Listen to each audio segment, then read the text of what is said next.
Et si je te disais que pendant 12 ans, j'ai eu mon institut de beauté, j'ai vécu des prud'hommes, les huissiers, des avis d'expulsion, une invasion de souris, oui, t'as bien entendu, des trahisons, des arnaques, des vols, des tags sur ma voiture, des diffamations. Tu dois te dire, la fille, elle a vécu un enfer, je comprends pourquoi elle a vendu son institut de beauté. Eh bien non. J'ai géré mon institut de beauté pendant 12 ans. J'ai multiplié le chiffre d'affaires. J'ai eu jusqu'à 6 personnes qui travaillent avec moi en même temps. J'ai monté une association de commerçants. Finalement, j'ai vécu mon rêve. Aujourd'hui, après avoir vendu mon institut de beauté, je suis coach pour les professionnels de la beauté et pour les femmes ambitieuses. Mon expertise, c'est le mindset. Avant de te raconter toutes ces galères que j'ai vécues et comment j'ai fait pour surmonter ça et en faire une force, je vais me présenter brièvement. Je suis Hélène Amado, j'ai 39 ans et aujourd'hui, je vis au Mexique. Je suis en train de vivre comme une autre vie qui a été possible grâce à tout ce que j'ai vécu pendant mes 12 ans avec mon institut de beauté. Le but de cette vidéo, c'est vraiment, si tu souhaites te lancer dans l'entrepreneuriat, dans un commerce, dans un institut de beauté, dans un salon de coiffure, que tu puisses éviter de faire les erreurs que j'ai faites, ou si tu es déjà dedans et que pour toi c'est un peu la galère, que tu vis des ennuis, etc., regarde cette vidéo, ça va aussi beaucoup t'aider. Allez, c'est parti, let's go pour le chapitre des galères. Alors, commençons par gérer une équipe. Gérer une équipe, c'est une vraie jungle. C'est une vraie école de la vie. C'est ce qui m'a le plus fait évoluer personnellement, mais aussi relationnellement, émotionnellement. Et ce qui a été aussi le plus difficile.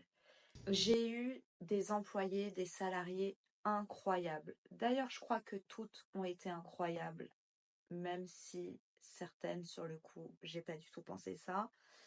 En vrai, elles m'ont tout appris.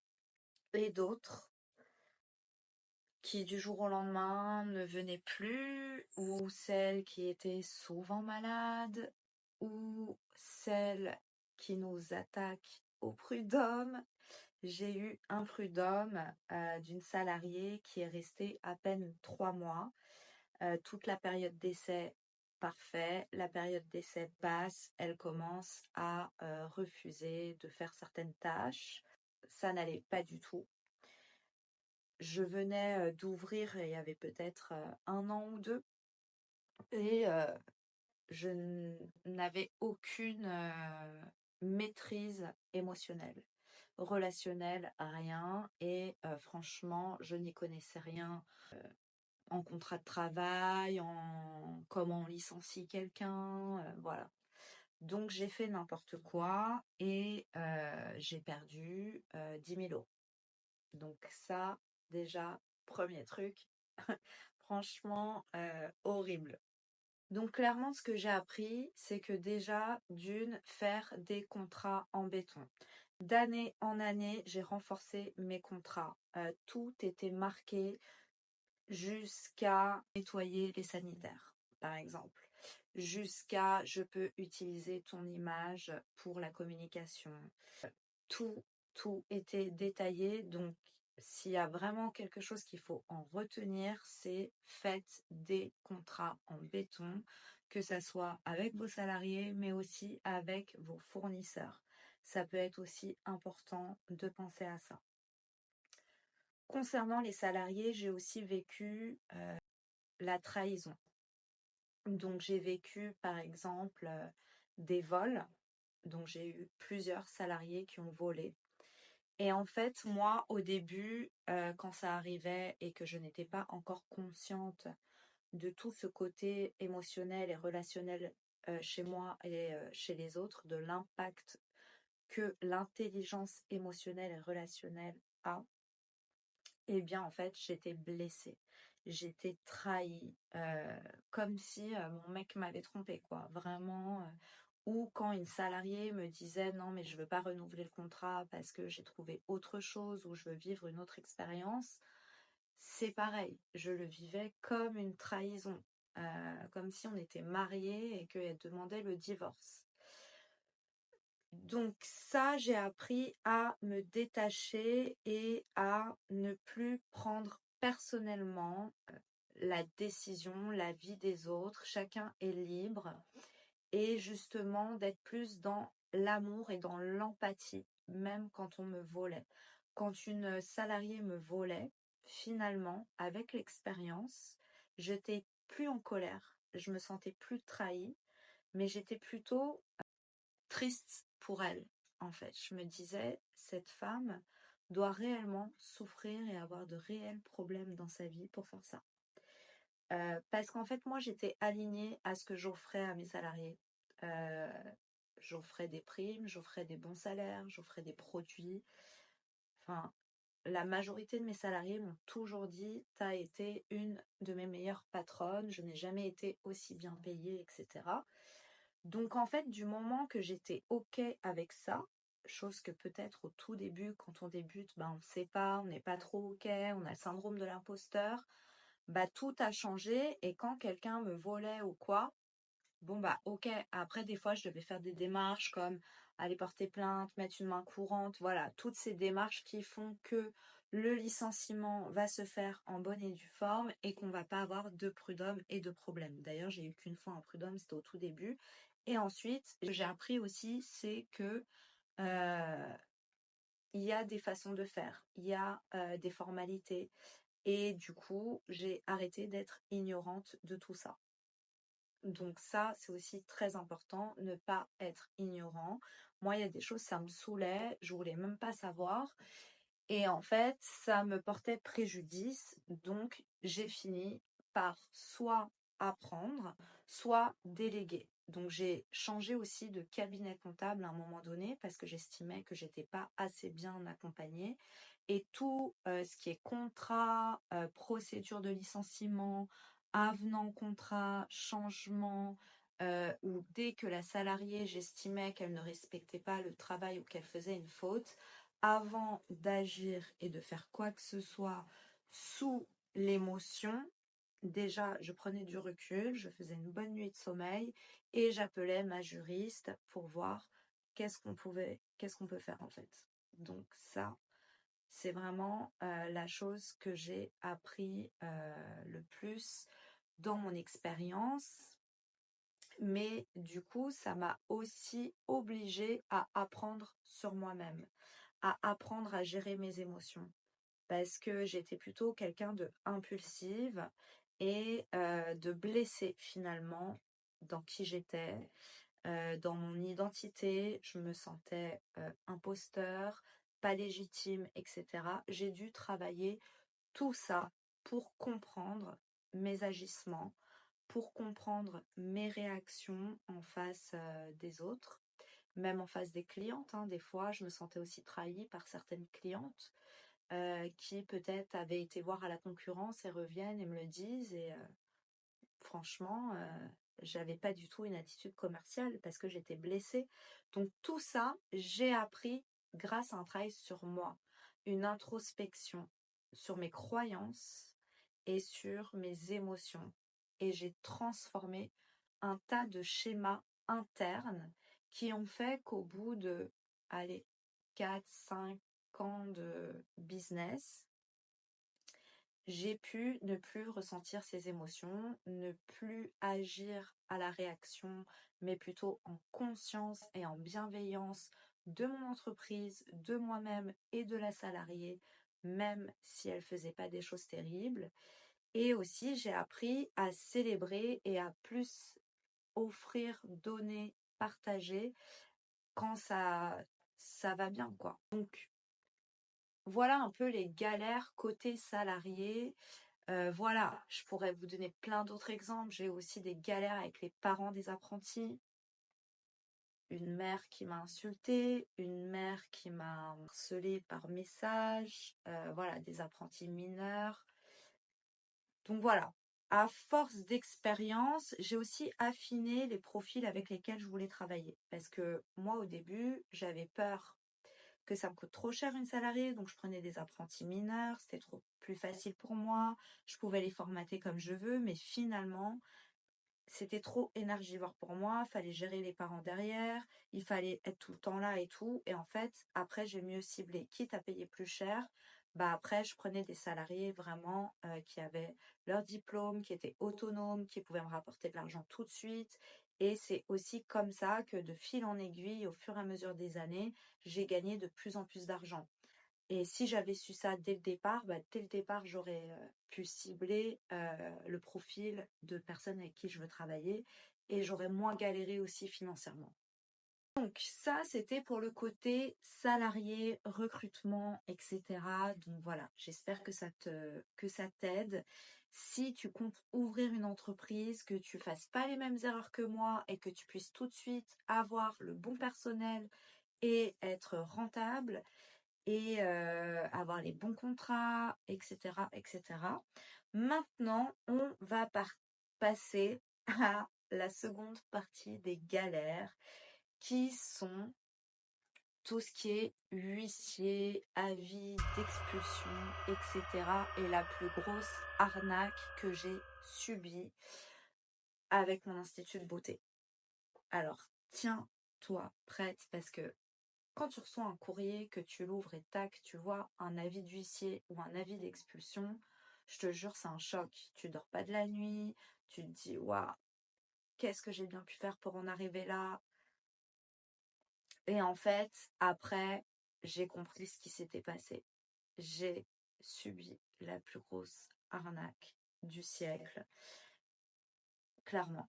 Donc en gros, moi, c'était en 2012, je voulais racheter un fonds de commerce. Donc j'ai racheté un fonds de commerce à une dame qui s'avère était aussi propriétaire des murs. Donc elle m'a vendu ce fonds de commerce. J'avais un bail 369 normal. Elle est partie réouvrir un autre institut dans une autre région. Apparemment, ça ne s'est pas très bien passé. Donc au bout de 1 an ou 2, elle est revenue, en gros, avec son mari, me dire, en gros, on veut récupérer notre local, on te rachète le prix que tu l'as payé, et salut. Bah non. En fait, moi, j'avais fait plein de travaux, c'était vachement mieux qu'avant, j'avais augmenté le chiffre d'affaires, je comptais pas du tout le vendre, et au pire, si tu veux reprendre ton truc, tu payes plus cher, quoi. Donc, ils n'étaient pas du tout de cet avis. Donc, mon bail, je devais payer le loyer au trimestre. Et on s'était mis d'accord oralement, donc grave erreur, ne faites jamais ça, que je paierais mensuellement. Donc un jour, je reçois un recommandé avec mise en demeure de payer, retard de loyer et compagnie, en disant que, genre, j'ai 2 mois de retard de loyer. Parce que dans mon bail, il y avait marqué au trimestre et que moi, j'avais payé que 1 mois. Chose que je faisais déjà depuis 2 ans, payer tous les mois, j'avais jamais eu de problème. Et donc là, ils ont commencé à m'harceler de courrier, de retard de loyer, parce que j'avais pas la trésor à ce moment-là pour sortir les 3 mois d'avance. C'était 2 000 € de loyer. Donc clairement, il fallait que je sorte 6 000 € d'un coup pour être dans les clous du bail, chose que je n'avais pas fait depuis le début et j'avais pas cette trésor. Donc, et puis j'estimais qu'ils étaient de mauvaise foi et méchants, donc je continuais de payer mensuellement. Donc voilà, donc après j'ai commencé à avoir les huissiers et là ils m'ont mis au tribunal avec avis d'expulsion pour défaut de paiement des loyers. Donc j'ai dû prendre une avocate, etc. Le juge a tranché en disant que en effet ces personnes-là étaient de mauvaise foi et voulaient récupérer en gros le fonds de commerce gratos, alors que je l'ai quand même payé 90 000 € à la base. Bref. Et il a dit, le juge, vous allez payer vos trimestres à partir de maintenant et c'est tout. Il faut respecter le bail. Ok. J'ai essayé tant bien que mal de le faire, mais franchement, je galérais. Donc j'avais tout le temps des menaces et des menaces. Et en plus de ça, ces personnes-là commençaient à se balader dans le quartier, à raconter à tout le monde que j'étais en gros une mauvaise payeuse, enfin bref, franchement ce local, ça a été un cauchemar. Donc là, j'ai vécu clairement la diffamation. Le boulanger, le coiffeur où j'allais, je me suis même engueulée avec mon coiffeur à cause de ça. Bref, ça a été tout un truc où j'avais l'impression d'être dans un cauchemar et je ne savais pas comment m'en sortir. Mais finalement, j'ai commencé à parler de mes problèmes autour de moi. Du coup, comme en fait, ils m'ont ouvert la voie à parler. Comme ils ont commencé à aller parler à tout le monde, bah du coup, j'ai dû expliquer ce qui se passait et j'ai monté une association de commerçants qui m'a permis en fait d'être en relation avec la mairie, de monter une cohésion entre commerçants de quartier, une entraide de malades et tout le monde a commencé à me soutenir et à m'aider. Donc du coup, j'ai pris une avocate, j'ai expliqué ce que j'étais en train de vivre. En plus de ça, le local, il y avait aussi un sous-sol aménagé qui était insalubre. J'avais une invasion de souris régulière. J'ai eu aussi souvent des inondations. Les propriétaires n'ont jamais rien fait et le loyer était vraiment hors de prix. Donc voilà, j'ai commencé à en parler ouvertement. Alors jamais aux clientes. Les clientes n'ont jamais su ça. Donc mes clientes, si vous regardez, voilà, dans mon premier local, c'est comme ça que ça s'est passé. À part certaines avec qui je m'entendais très bien. Et du coup, voilà, avec l'avocate, on a trouvé en gros comment faire pour pouvoir me débarrasser de ces gens-là, quoi, clairement, et de ce local, sans perdre mon fonds de commerce et tout ce que j'avais construit depuis toutes ces années. Donc un jour, la mairie me dit, écoute, il y a un local qui est libre, si tu veux, il est pour toi. Et le local, il était juste en face de mon local du fonds de commerce. Juste en face, le loyer 2 fois moins cher. Tout neuf, enfin tout neuf. J'ai quand même refait des travaux pour le remettre à neuf, mais tout de plein pied, dans une résidence neuve, enfin vraiment beaucoup mieux, beaucoup mieux, beaucoup mieux, 2 fois moins cher, avec un parking pour ma voiture en souterrain, enfin vraiment le rêve, le truc. J'ai décidé de les laisser m'expulser, d'aller au tribunal pour loyer impayé, donc j'ai arrêté de payer le loyer, hein, clairement, pour qu'ils m'expulsent et déménager dans ce nouveau local. Donc on a été au tribunal, je leur ai payé ce que je devais.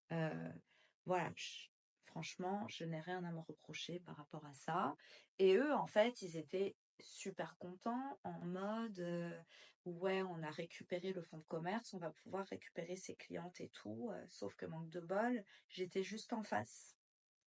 Donc là, ils ont commencé à vouloir me remettre au tribunal en disant que j'avais dégradé le local et qu'ils voulaient encore de l'argent, quoi.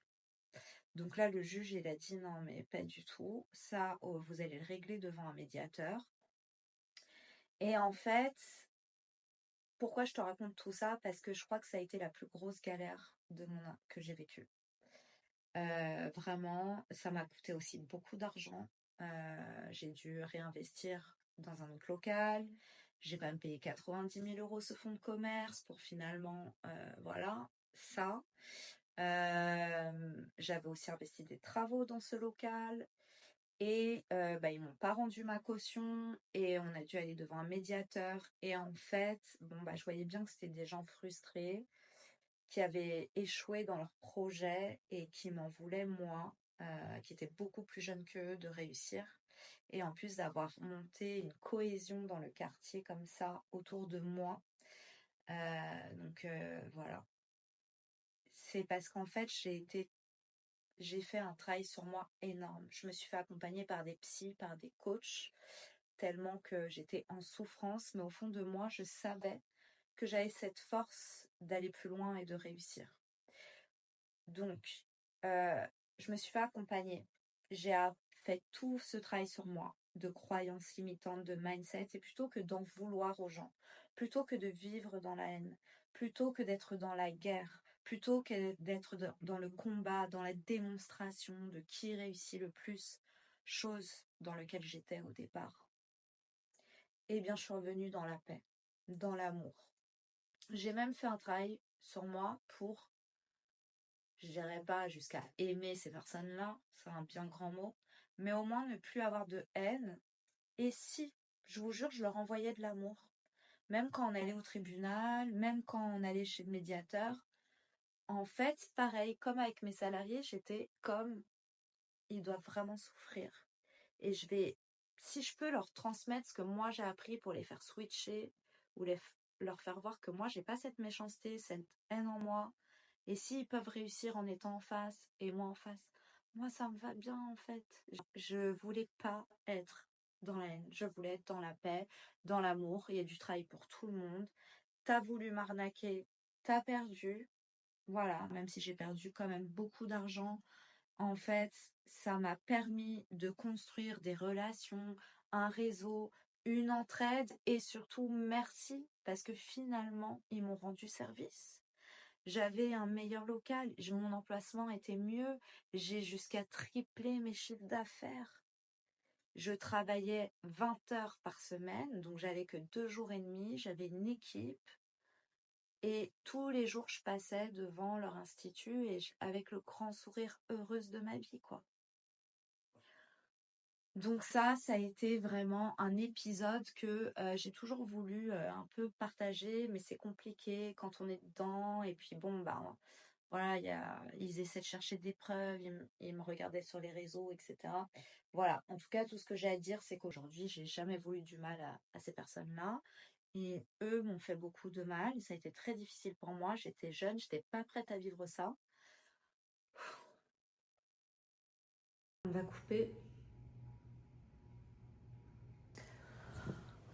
Je pensais pas que ça allait m'atteindre autant. J'ai l'impression que de faire cette vidéo YouTube, finalement, c'est encore une psychothérapie. Mais je trouve que c'est important de vous dire la vérité, parce qu'il n'y a pas beaucoup de gens qui partagent leurs galères, surtout des coachs, ou si ils vont vous faire un storytelling, ouais, j'ai dû me battre, je suis devenue plus fort. Non, moi je suis pas dans ça. C'est pas du tout ça que je veux transmettre. Moi je veux pas être dans la guerre, je veux pas être dans la bataille, et c'est pas du tout comme ça que je coach. Moi, en fait, ça m'a permis de me reconnecter à l'amour que j'avais en moi, à cette paix que j'avais en moi, à cette version de moi qui est meilleure et qui est vraiment sereine, qui n'est pas atteinte par les traumas des autres, les frustrations des autres, mais qui est plutôt bienveillante et qui va tracer sa route pour réaliser ses rêves. Et si je peux partager cette énergie avec les gens qui ont besoin, eh bien, tant mieux. Voilà. Voilà ce que ça m'a appris. Autant vous dire que vous avez dû comprendre que ça a été la plus grosse galère de ma vie. Mais d'un autre côté, ça a été une étape qui m'a appris beaucoup de choses et qui a fait que j'ai monté un réseau et que j'ai eu un meilleur local. Et aussi, j'ai jamais lâché l'affaire. J'ai toujours été rattachée à une espèce de foi. Ouais. Je pense qu'il faut avoir la foi en ses rêves, la foi en nous, la foi qu'il y a quelque chose de meilleur derrière tout ça. Et qu'en fait, juste, on n'a pas encore la capacité de le voir. Et j'ai toujours eu cette foi de, tu sais quoi, t'as juste pas encore vu la lumière, mais elle est quelque part et tu vas la trouver. Et à chaque fois, j'ai trouvé la lumière. Et j'ai été vers elle et elle était de plus en plus grande. J'étais de plus en plus dans l'abondance, de plus en plus dans la paix. Et j'ai attiré de plus en plus des bonnes choses à moi. Parce que cette histoire dont je vous parle, même si elle paraît encore très récente, parce que j'en pleure encore, c'était il y a déjà plus de 6 ans. Donc, vous imaginez, j'ai vendu mon institut, maintenant, ça fait que quelques mois. Et c'était il y a 6 ans, donc entre ça et aujourd'hui, j'ai eu une transformation extraordinaire. Tout a été très fluide, très naturel, parce que je suis sortie de ce putain de combat qu'on vous fait croire qu'il faut avoir pour réussir. Donc voilà, la leçon à retenir, c'est on n'a pas besoin de se battre contre qui que ce soit. Juste revenir à l'amour, se reconnecter à nos rêves et chercher le chemin de l'opportunité. Basta. Le chemin de la bataille, on n'en veut pas et franchement, on ne veut pas souffrir. Donc voilà la leçon que j'ai retenue de cet épisode. Bon, tu l'auras compris, j'ai quand même accumulé beaucoup de galères. Mais clairement, ce que j'ai appris de tout ça, c'est beaucoup plus puissant que toutes les formations, business, stratégie t'apprennent. Ce que j'ai appris de tout ça, c'est déjà ne jamais baisser les bras quand tu as un rêve. Garder la foi, toujours revenir à l'amour, toujours observer tes émotions. Quand tu agis dans le stress, dans la peur, dans le manque, dans la haine, dans la bataille, tu n'as jamais les résultats que tu veux. À chaque fois que j'ai agi comme ça, c'est à chaque fois à ce moment-là que j'ai eu tous les problèmes que je viens de te raconter. Dès que je me suis reconnectée à l'abondance, à l'amour, à la paix, à la bienveillance, j'avais tout ce que je voulais et c'était très fluide et naturel. Sauf que l'être humain, il n'est pas du tout conditionné à faire ça. L'être humain, il est conditionné à anticiper des problèmes, à se battre, à montrer que c'est le plus fort. Et en fait, je pense que ça, c'est pas bon du tout. Donc voilà moi ce que j'ai appris. Et j'ai appris aussi que finalement, mon entreprise, mon business a été ma plus belle école de la vie. Mon plus bel outil de développement personnel. Toutes ces épreuves auraient pu me faire abandonner, mais non. Plutôt que de baisser les bras, j'ai toujours été chercher l'opportunité là-dedans. Qu'est-ce que je peux apprendre de ça? Ou quel autre chemin serait meilleur pour moi sans abandonner mon objectif final? J'ai appris que chaque problème a une solution. Donc, un huissier débarque, ok, c'est juste une procédure à mettre en place, à régler, de la paperasse, et ça y est. Une salariée n'est pas là, ok, il y a toujours une solution. Tu en as peut-être une autre sous la main, ou tu peux peut-être la remplacer en attendant. Tu appelles tes rendez-vous, tu recrutes une autre. En fait, il y a toujours une opportunité. Pareil, à chaque fois que je perdais une salariée, je me disais, ok, c'est pas grave, je vais en trouver une encore mieux. Et à chaque fois, j'en trouvais des encore mieux. Donc voilà, je voyais toujours le positif en fait, jamais le négatif.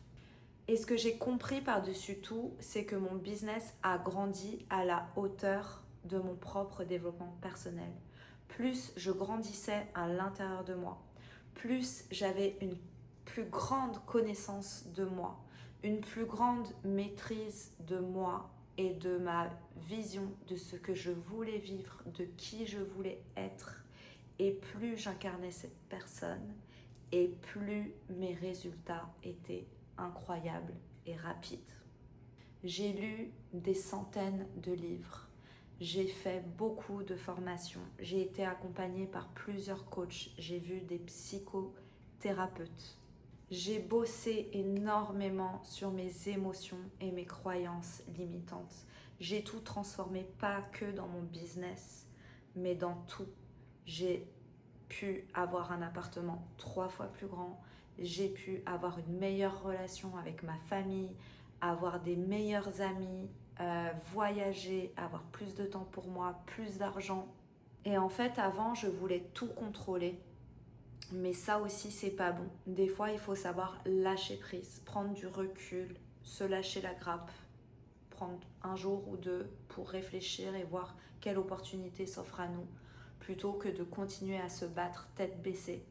Ça aussi, ça a été quelque chose que j'ai découvert, que je continue de faire tout le temps. Donc, je pourrais te raconter des tas et des tas d'anecdotes galères, mais clairement, j'ai pas envie de te plomber. Moi, ce que je veux, c'est que si tu regardes cette vidéo jusqu'à la fin, que tu vois la réalité des choses. J'ai envie de te dire que j'ai mon entreprise ou que je sois restée commerciale. Dans tous les cas, j'aurais vécu des galères, j'aurais vécu ces émotions qui me paraissent insurmontables. Donc en fait, que tu sois salarié ou à ton compte, tu vis des galères et tu dois régler des problèmes. Être à ton compte, pour moi, en tout cas, c'est la plus grande liberté d'être qui tu veux et de créer ce que tu veux. Tu n'as aucune limite dans la création, que ce soit du temps, de l'argent, ce que tu fais quoi. Que quand tu es salarié, tu es plafonné à un salaire, tu es plafonné à des heures, tu es plafonné à un contrat. Quand tu es entrepreneur, la preuve, j'ai pu changer de local, j'ai changé mes horaires, tu peux changer de gens avec qui tu veux travailler. Enfin, franchement, pour moi, c'est jamais de la vie, je reviendrai salarié. C'est la plus belle chose que j'ai fait, c'est investir dans ce fonds de commerce il y a maintenant plus de 12 ans, 13 ans bientôt, et qui m'a permis aujourd'hui d'être complètement libre géographiquement, financièrement, de vivre la vie de mes rêves. J'ai réussi à faire tout ce que je voulais et ça a été en fait mes galères dans mon institut de beauté, dans mon entreprise qui ont été l'élément déclencheur de ma réussite finalement. Je vous fais un petit résumé des choses que vous devez retenir pour ne pas faire les mêmes erreurs que moi. C'est 1. Encadre tout avec des contrats béton. 2. Apprends à gérer tes émotions. Le stress, la peur, l'échec, tout ça, ça fait partie du jeu. Donc si tu ne sais pas gérer ça, tu vas le vivre comme moi, je l'ai vécu au tout début et c'est vraiment pas ça que je veux que tu vives. Donc vraiment, fais un travail sur toi émotionnel et apprends à gérer tes émotions. Dans la partie émotion aussi, c'est accepter ses émotions. Quand je te dis qu'après j'étais dans la paix, dans l'amour, ça ne veut pas dire que j'avais plus des émotions de colère, de trahison, etc. Je les avais encore qui venaient, sauf que je savais les gérer, je savais les observer et je savais les transformer très vite. Je rentrais plus dedans en mode insomnie, etc. La troisième chose, c'est vraiment forme-toi avant tout en mindset. Forme-toi à observer tes croyances. Forme-toi, fais-toi accompagner dans une introspection pour savoir exactement qui tu es, qui tu veux être, parce que c'est la base de ta création dans ton business. Ton business n'est qu'une continuité de qui tu es. Donc si tu ne sais pas vraiment qui tu es, si tu n'as jamais fait ce travail, que tu as une vision floue ou le rêve de quelqu'un d'autre en tête, tu vas avoir des problèmes. Vraiment. Que si tu sais qui tu es, la vision que tu as, elle n'est que la tienne. C'est pas la même vision que moi, la même réussite qu'un tel. Enfin, il y a plein, ils me disent oui, je vois elle réussit comme ça, je veux réussir comme elle. Bah non, en fait, t'es pas elle, tu peux pas réussir comme elle. Tu vois? Donc en fait, au lieu d'essayer de faire des formations de copie-colle, de stratégie, de machin, parce que elle a réussi à acquérir 4000 € en 90 jours et attirer tes premières clientes. Non, en fait. Tu sais ce que tu dois faire du moment que tu sais qui tu es et où tu veux aller. Ça va être fluide, instantané, vraiment. Mais ça, tu peux te faire accompagner. Moi, c'est ce que je fais en coaching avec mes clientes. Je les accompagne à créer leur propre stratégie pour avoir la vie qu'elles veulent dans leur business. Et la quatrième chose, c'est ne cherche pas la perfection, mais cherche plutôt l'évolution, la progression de toi-même. Et du coup, tu l'auras aussi dans ton business, car la perfection n'existe pas. Il vaut mieux même avancer dans l'imperfection plutôt que d'attendre d'être parfaite et de jamais avancer. Parce que ça aussi, je le vois souvent en coaching. Oui, une fois que tout sera parfait, que mon site il sera parfait, que mon business plan il sera parfait, ou que mes ongles ils seront parfaits, je pourrai enfin me lancer. Bah non, en fait. Lance-toi même si c'est pas encore parfait. Et c'est comme ça que ça va devenir de mieux en mieux et que tu vas faire de plus en plus d'argent et que tu vas comprendre de plus en plus ce qu'il te faut. On arrive à la fin de cette vidéo. Aujourd'hui, tu l'as compris, j'ai vendu mon institut, je suis coach et je continue mon chemin vers l'évolution, la progression. C'est ça qui m'anime. Si tu veux que je te partage encore plus d'expériences, de mindset, de business, des astuces, etc.